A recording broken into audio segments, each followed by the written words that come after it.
हर बच्चे, हर बूढ़े, हर माँ, हर बेटा, हर बेटी की आवाज है, तो इसे ही लोकतंत्र कहते हैं। लोकतंत्र में लोगों की आवाज न सुने फिर अंजाम अच्छे नहीं होते हैं। हम यहाँ से दिल्ली निकल पड़े हैं, अगर हमारे मंशा अनुसार हो तो हम ये पूरा सफर उनको धन्यवाद करने के लिए जा रहे हैं। अगर नहीं हो तो फिर हम वहीं पे मांग करते हुए वहीं पे बैठे रहेंगे, अनशन में बैठेंगे, चाहे जितना हमें बैठना पड़े।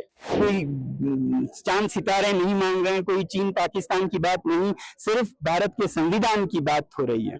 वैसे तो इस यात्रा में हम हर दिन 25 किलोमीटर करना चाहते हैं, मगर आज शायद देर से शुरू हो, फिर भी कर पाए, हमारी उम्मीद है। अगर बहुत देर हुआ तो शायद हो सकता है थोड़ा पहले भी रुकना पड़े, मगर 20 से 25 के बीच में हर दिन चलने का ये। सर इतने लोग यहाँ जुड़े हुए सर, इसमें बुजुर्ग है, हमने अभी बाइट लिया सर 80 साल 90 साल के बुजुर्ग जी और जी यंग से युवा, तो ये जज्बा जो है ये कहाँ से पैदा हो रहा है सर लद्दाख में?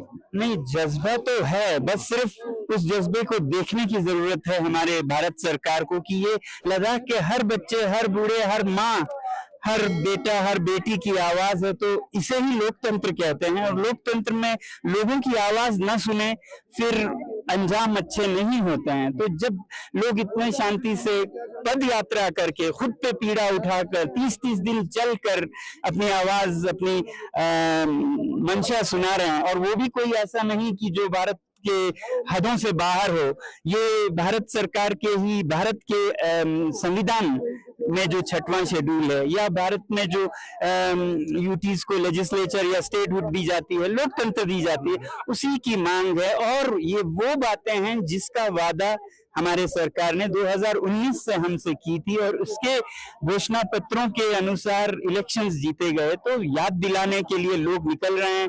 तो सरकार को तो बल्कि ये कहना चाहिए, हमसे देरी हो गई, 6 साल देरी हुई, अब हम आपका पूरा मांग करेंगे। और मुझे बहुत उम्मीद है, जो पिछले दिनों 5 जिलों की घोषणा की, मुझे उम्मीद है कि ये जिले स्वायत्त परिषद वाले ऑटोनमस डेमोक्रेटिक डिस्ट्रिक्ट होंगे, जैसा कि 6वें शेड्यूल में होता है, ना कि प्रशासनिक जिले जो कि कंट्रोल और एडमिनिस्ट्रेशन के लिए सिर्फ होते हैं। तो हमें अभी पता नहीं है, क्योंकि डिटेल्स नहीं मिले हैं, तो हम यहाँ से दिल्ली निकल पड़े हैं।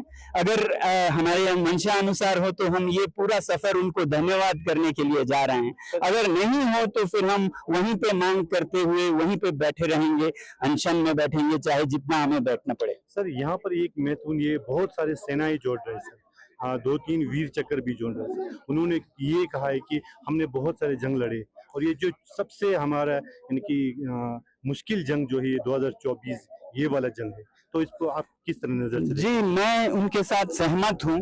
भारत को या किसी भी देश को अपने सीमाओं को सबल और सुरक्षित करना है, और सीमाओं को सबल और सुरक्षित आप फाइटर जेट से और टैंकों, तोपों से नहीं, बल्कि जनता से, जो स्थानीय जनता है, उनका दिल आपके साथ हो तो दुश्मन कोई कुछ भी नहीं कर सकता है। तो ये सही कह रहे हैं जो हमारे वीर जवान हैं, जो इस मार्च में जुड़ रहे हैं, वो ये कह रहे हैं कि भारत को पक्का मजबूत बनाने के लिए यहाँ के लोगों की जो बहुत ही, क्या कहेंगे हम, रीजनेबल बातें हैं, जो कि वादे किए गए हैं, उन पर गौर करें तो भारत की सीमाएं और मजबूत होंगी।